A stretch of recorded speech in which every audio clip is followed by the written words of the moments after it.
Allah, Brahma, ultimate Brahma, whatever names we want to give, we want to call that ultimate power, whom we consider as our origin and our goal, with some name. The question is whether it is important what name we give to the Lord. In one of the religious texts in India, one master has said, you can give as many names to the Lord as you like. And thereafter he proceeds to list the names that he thinks would be appropriate and proceeds to write out about 1,500 names for the Lord. And says, any one of them is good enough, so long as you understand who you are referring to. In every religion, in every country, we find that there are different names used to describe the Lord. And somehow, the original message of those spiritual masters who came and delivered them to us are lost in the quarrels and rivalries over names, the spoken names of the Lord. I had an opportunity once to attend a congress of religions and different spiritual organizations and cults in India. A number of these different denominations, religions and cults were represented at that meeting.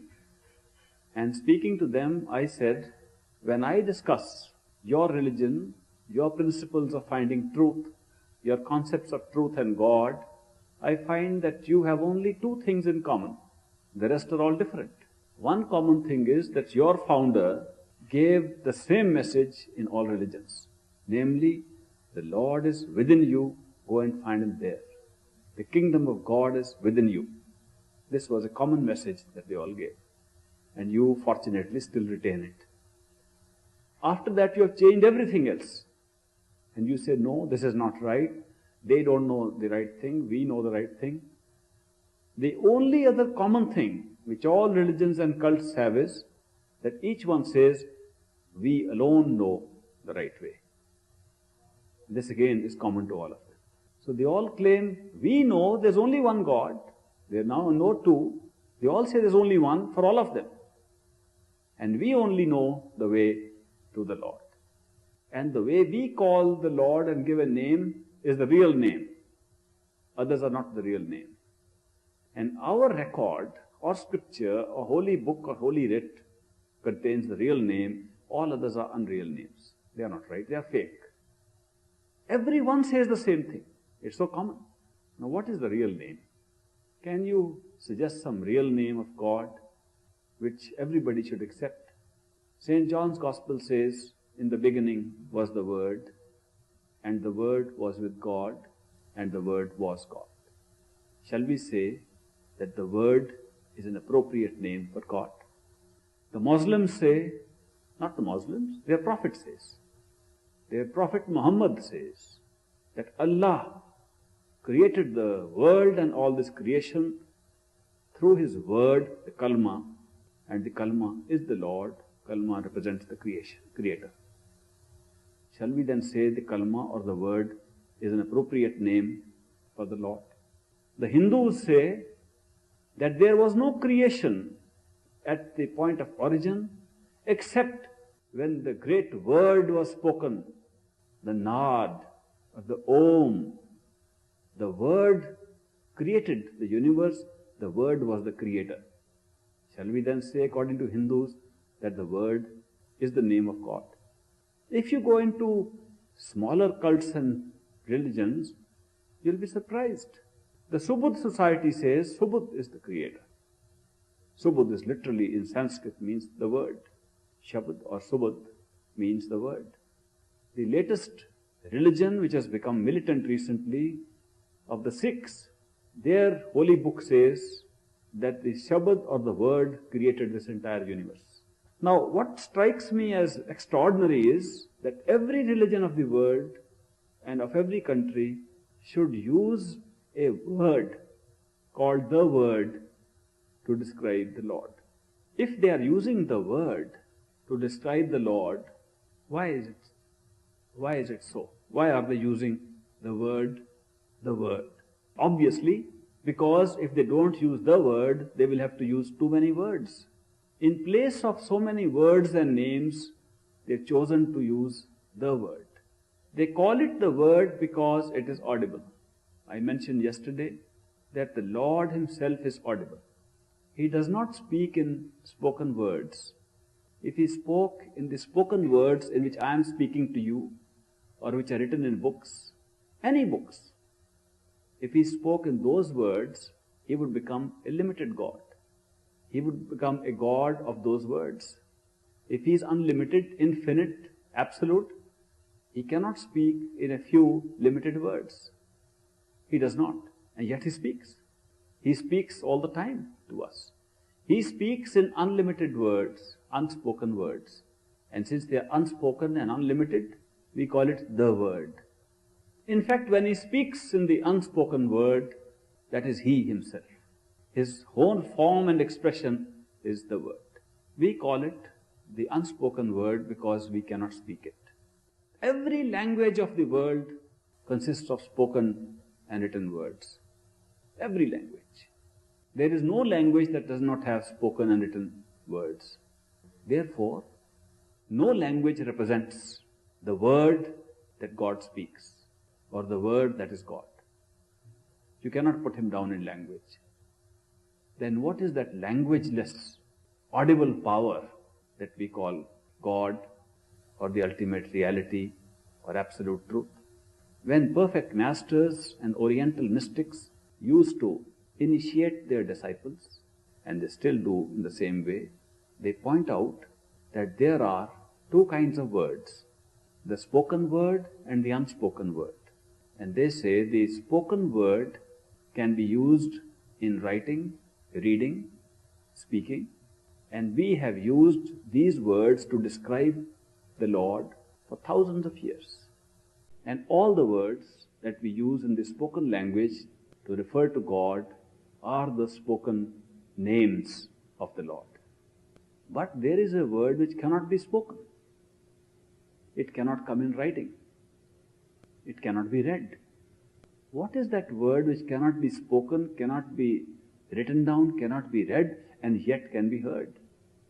That is the existence of the current of consciousness that proceeds from the Lord and pervades through ourself wherever we might be. Whatever level of consciousness we might be at, that current, vibration, resonance, consciousness, the stream of consciousness, which is audible, pervades through us at all levels.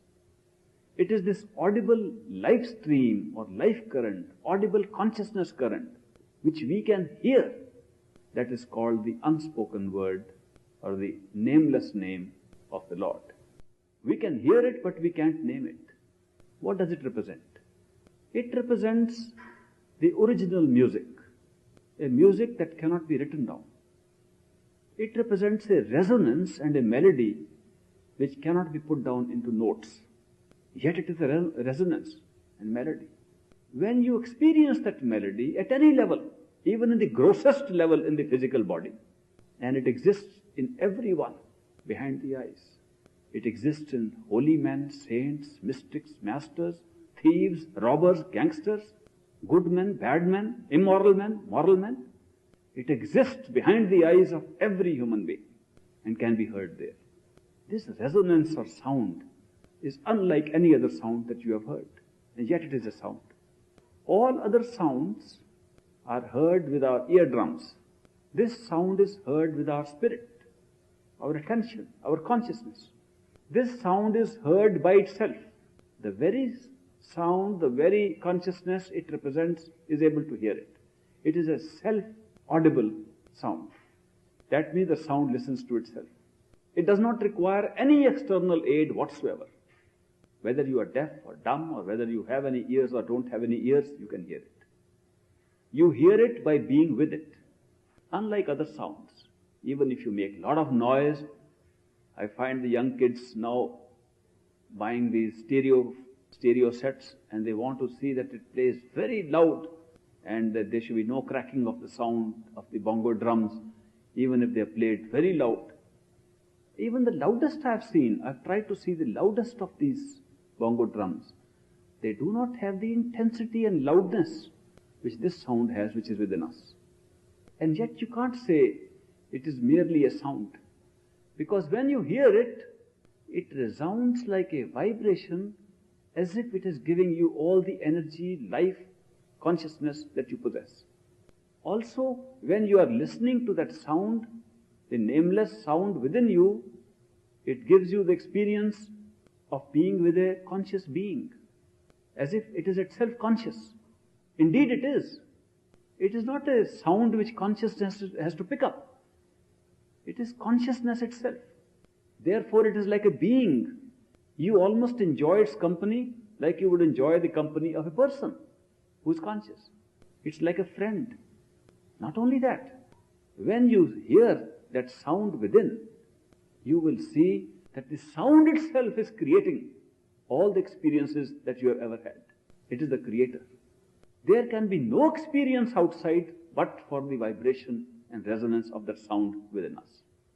This remarkable sound or audible consciousness or audible stream of life that is flowing through all of us is the secret by which we can travel up on a spiritual journey. All other meditations fail when we go beyond a certain point. This one does not. In all other types of meditation, we have to make an effort to reach behind the eyes at the third eye center, go above into higher regions of consciousness, try to vacate the body, try to detach ourselves, try to attach somewhere else, put in efforts to achieve some results. All types of meditation require that, except listening to the sound of yourself within. It requires no effort. It pulls you like nothing else can pull you. If you were to go to the point behind the eyes where you can hear this reverberation of this sound, it pulls you, draws you, makes you vacate your body in a few seconds. And all the meditation looks so futile compared to this. Therefore, sometimes the highest spiritual masters, the perfect masters, have described the listening to this sound as the highest form of yoga, the ultimate yoga. And they called it the Surta Shabda Yoga, which means the yoga of the attention and the sound. To fix attention on the sound and reach the higher realms of consciousness is considered the highest yoga known to human being. Therefore, the real name of God is that nameless sound which is within us. And true meditation consists of linking our attention to that sound and rising along with it. Is there any resemblance of that sound to any other sound that we have heard? Can we identify it? Yes, we can. When we sit quietly, we hear many sounds within ourselves. Even if you try to do a simple meditation of just trying to relax, you can hear the physical sounds of your breathing, your heartbeat, the movement of blood in the blood vessels, even the movement of lymphatic fluids in the lymphatic vessels. You can hear the sha, sha kind of sounds and some rhythmic beats which are rising from the heart. These sounds are very easy. You begin to hear them because your attention is concentrated. But as you raise your level of awareness behind the eyes and listen intently, you hear different sounds. The son of Tabriz, Shams Tabriz, the great mystic from the Middle East, in Persia, he says in Persian, Khamosh panj nobat bishnoz is asmani. If you are willing to keep quiet, you can hear 5 melodies up in the sky. What it means is, if you are willing to listen in, keep quiet means don't let your mind speak too much. If you can quieten your mind, you can hear 5 beautiful melodies resounding within. What are those melodies? And why 5? Other mystics and masters of the higher orders have also said there are 5 distinct melodies which can be associated with the sound that reverberates with our own self. When we practice listening to our own sound, we first encounter some sounds which are not really spiritual, but they're very interesting. The more we concentrate behind the eyes, we begin to see light and sound. As the light increases, the sound increases. Sometimes the light comes first and the sound follows. Sometimes the sound comes first and the light follows. The reason is that our attention, which is not linked to sensory perceptions, continues to possess the powers of seeing and listening. The power to see is called nirat in Sanskrit, and the power to listen is called surat. Surat and nirat, the power to listen and the power to see, continue through spiritual experiences and spiritual journeys to higher worlds and higher realms. They do not occur together. One may come first and the other may come later. But they are experiencing the same thing. When you experience that sound through nirat, through the power to see, it looks like a very bright light. Before you see the big white bright light, you may see smaller versions of it, including colored versions, like colored waterfalls, as if there is crimson colored, purple colored, orange colored, large waterfall falling from mountains. You can have these visions, which are also the reflected visions of the same sound within. Or you can start listening to sounds representing these colors, like the sounds of chirping of birds, like the sound of crickets continuously making a particular sound, or the sound of a train continuously passing over a railroad bridge, or the sound of thunder in the distance, or sound of small bells ringing in the distance. These are the sounds which we can all hear if we concentrate behind the eyes. They are all occurring at physical level, but when we concentrate within ourselves. They do not represent, they don't have the power to pull us. These sounds can be heard. If we attend to them, we hear them. And they are like an orchestra. Supposing an orchestra is playing here, and you want to hear a drum.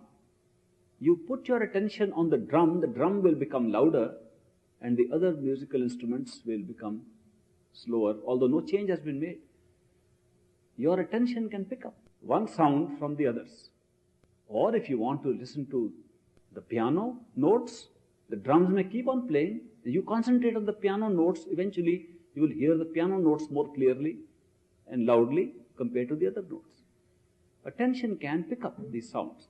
Similarly, when you concentrate your attention within, behind the eyes, you have the ability to pick up certain sounds. As you go over these various sounds, you are advised to pick up the sound of the small bells ringing in the distance. Because these small bells are linked with the real sound of bells, which is the basic sound that you hear in the stream of consciousness. Therefore, when you pick out these small ringing bells inside and stay with them and avoid listening to the other sounds, these little bells will lead to the listening as if in the distance of the big bells, as if they are church bells. Many people, during their initial stages of practice of this kind of meditation of the audible life stream, have got up to see if the real church bells are ringing. And there was nothing, no sound outside. But they were so loud, they couldn't believe that this was happening within themselves. When you leave your attention from the little bells and move on to the big bell, the big gongs that are going on, the little bells, they make ting, ting, ting kind of sound. But the big gong that follows them, if you keep your attention there, is like dong, dong, with that big resonance. And when you hear that, it looks like it is pulling you. When you cannot hear any other sound but the big bell, you find a strange pull towards the bell. It picks you up as if it's a human being carrying you in its arms. This sound of the bell within us is really the Lord Himself stretching its arms to take us. It looks like a bell sound. It's not bell sound. In relation to our level of consciousness, it comes and looks like the bell sound. It was heard by all the mystics, all the masters of all the religions all over the world. Therefore, they put it down in all the churches, all the houses of God, all the temples, all the mosques. This is the bell that is always with us, within us. This is the church. This is the temple. We are carrying with us. This head that we carry is the real temple, the real church, in which the real bells are ringing all the time. They never stop. 24 hours. And they call us. It's a call to us. When we copied this church symbolically to remind people, don't forget this real purpose of life. The real purpose of life is not to just live, eat, drink, be merry and die like animals. That we have done for a long time. The real purpose of life is now to raise consciousness to divine levels, to perfection. And therefore, we must move onwards to give a symbolic call that we must rise in our consciousness. They copied this part of the body, which was the church. The whole body was not. The whole body was never the temple or the church. This was the church, this part. So they made the domes and they made the steeples like the headwear people used to wear. They made it just like people, this head portion looked like they put it down on the ground and called it a church or a temple or a mosque or a house of worship. Everywhere, in every religion throughout the world. And they put the light and the sound in all these places, lest we forget what we are going to see when we go in here. And they gave discourses and sermons inside those places to remind us further that the real church temple is in the body. Go within. But so great was our misfortune that we forgot that those buildings were symbolic. They were messages to us. We listened to the sermons while looking at each other, thinking of our other work which we had to do immediately after service, and forgot what the message was, and thought that by coming to that symbolic place, we had done our duty by God. And we must have made one step closer to Him. We never moved into the church for which there were symbols. And yet, the bell sound which pulls us is only an indication, a call that you are on the right track. It is not the final sound. Indeed, it is not a sound of bells at all. Looks like the sound of bells. It comes to us in peals like bells. Gong, gong, gong. It looks like bells that sound within, with a strong vibration and pull and attraction. And its melody cannot be compared with any melody of music. It pulls you, it's attractive. It's a strange music. And if you listen to it, what happens? When you listen to it, it picks you up. And then you realize that these different peals of the bell, the feeling that it is saying gong, gong on periodical is not real. And they elongate. These peals of the bell sound, they elongate. Instead of being gong, gong, they become gong, gong. Ultimately, when you keep on with the attraction and pull of the sound, then each one of the peals becomes long enough to last your entire meditation. And you can ride one peal for the entire period. 1 hour, 2 hours, 1 day, 2 days. At that stage, you cannot call it a bell at all. You forget that these were the peals of the bell. You have now gone on to that part, that form, expression of the sound, which sometimes they say is the second sound. Actually, it's the same sound. But it's no longer a bell. So how do you describe it? Then they start saying, it's like the blowing of a conch, it's like a horn, and they give other descriptions to it. As you rise in awareness, further refinements take place. And then we start describing it as like the flute. We say it sounds like a flute. Very, very melodious. When a flute is played, people say this is meditational music. And immediately creates an atmosphere as if we are in a state of worship, in a state of meditation. Especially flute with a long play with a little vibration to show it's a flute. When it's played like that, we call it the mystic or the meditational music. Over here, symbolically. When you hear this very music converted to flute, you rise above into higher levels of consciousness. In fact, you need no meditation except rising along the sound current if you want to go to higher levels of consciousness. Therefore, at every level you will find the same sound pulling you up. The sound looks different because it passes through different levels of creation and different levels of our own experience and consciousness. Sound does not change. We feel it changes. Just like we feel the other experience changes. We look at people here and they look very beautiful, multicolored. We can see them in nice forms. When we raise our consciousness behind the eyes and open the inner eyes, we see the same people with light emanating from them. We can see them even when we put off all these lights, which we hadn't experienced here. But they are the same people. We are seeing them with different eyes. When we raise our consciousness further, the same world with our eyes open can be seen looking much more bright, completely different. The world is not changing. We are passing through different regions of consciousness. Therefore, it looks different. In the same way, this strange sound emanating from our own true self, which is the expression of ourself, this strange sound seems to change along with the levels of consciousness, although it continues to be the same one single sound. And this sound represents the Lord Himself. Just like a river flows through valleys and mountains and cascades and makes different sound, but the river is the same. In the same way, consciousness flows through different levels of experience and creates different sounds of itself. It does not mean the river has changed, it's a new river. It's the same river, but the environment it passes through, the experience it passes through, makes it sound different. The other day, I stood outside a river, just on the bank of a river with some friends. We went to have a meal in a restaurant on the side of a river. And when we were looking at the river, somebody said, "Isn't it wonderful how nice it feels to be near a river?" And I said, "Nice? If one wants to learn the spiritual truth, one can learn it just by a visit to the river. Needn't go anywhere else."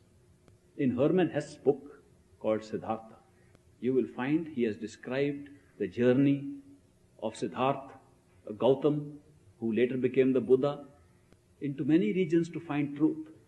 He can't find in the forests, he can't find in meditation, he can't find in salvation, he can't find in nirvana.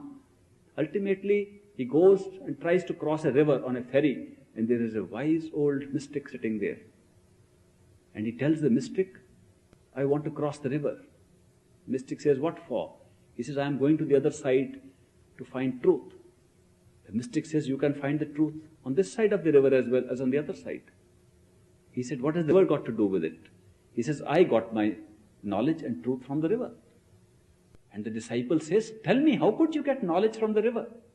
He said, "Come with me, I will tell you how you can get your total knowledge from a river." So they both stand on the bank of the river, and the mystic tells the disciple, "Watch carefully.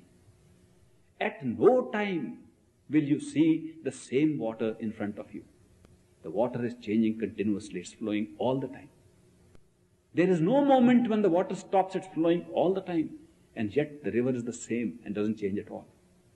And what is the river? The same water which is flowing. Can you imagine that something is flowing and changing all the time and yet remains completely unchanged? This is the story of our real self. The consciousness that flows through experience changes all the time.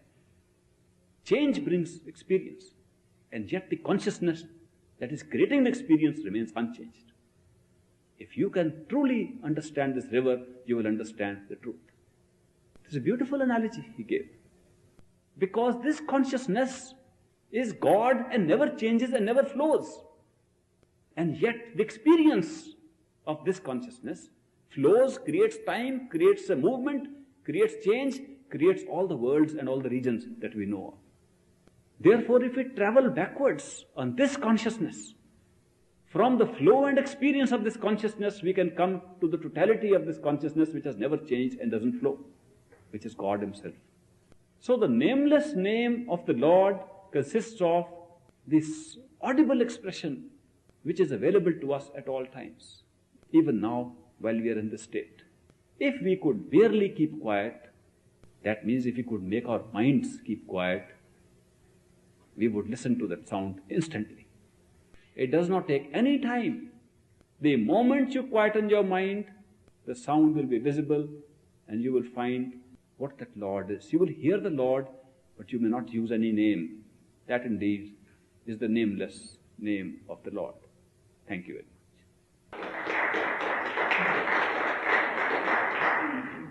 Any questions? I shall be very happy to answer. Yes.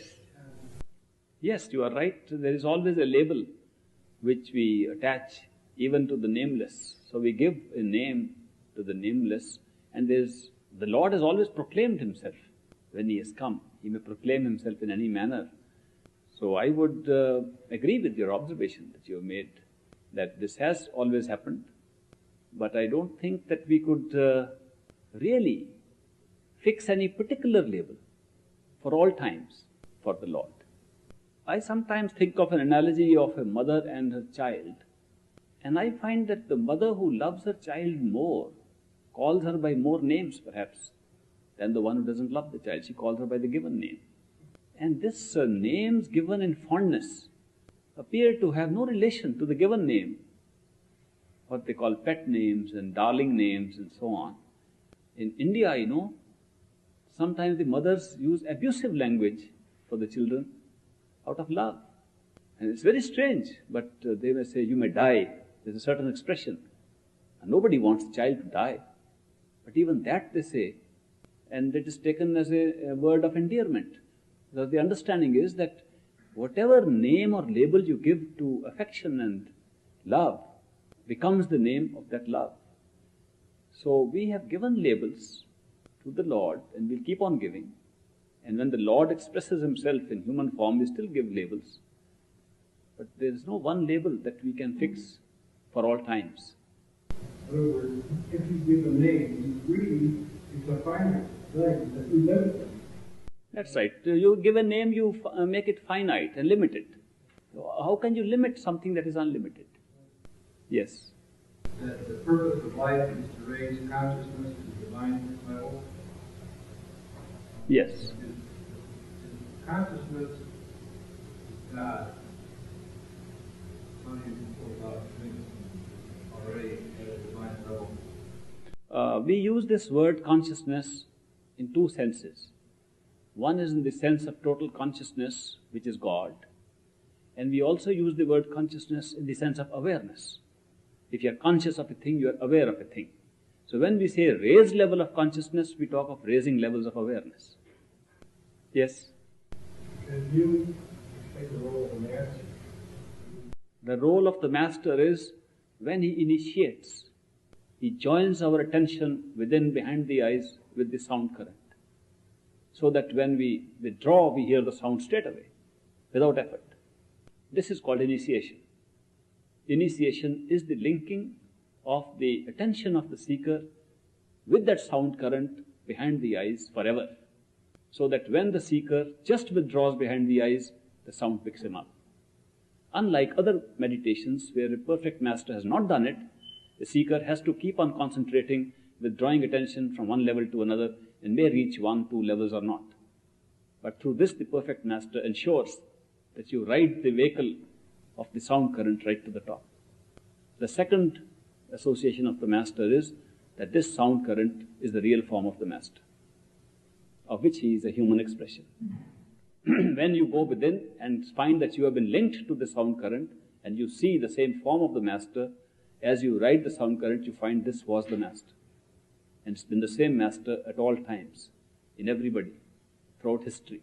Only the expressions outside changed because we were not linked with the inner sound currents, so different human forms came out outside to guide us within.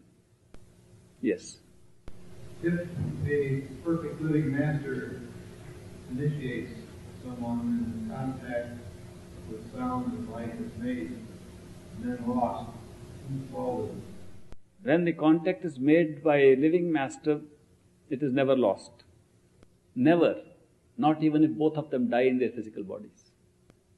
It does happen that during the course of our practice of going within, our attention is not sufficiently withdrawn, and we sometimes seem to hear the sound, we don't hear the sound. Then we again hear the sound, we don't hear the sound. It is just like sometimes we see the light, sometimes we don't see the light. Light is not disappearing, nor is the sound waning or waxing. It is our own attention that is fluctuating. And therefore, when our attention gets fixed within, then the sound and the light never disappear. Since there are no more questions, thank you very much, ladies and gentlemen. Thank you.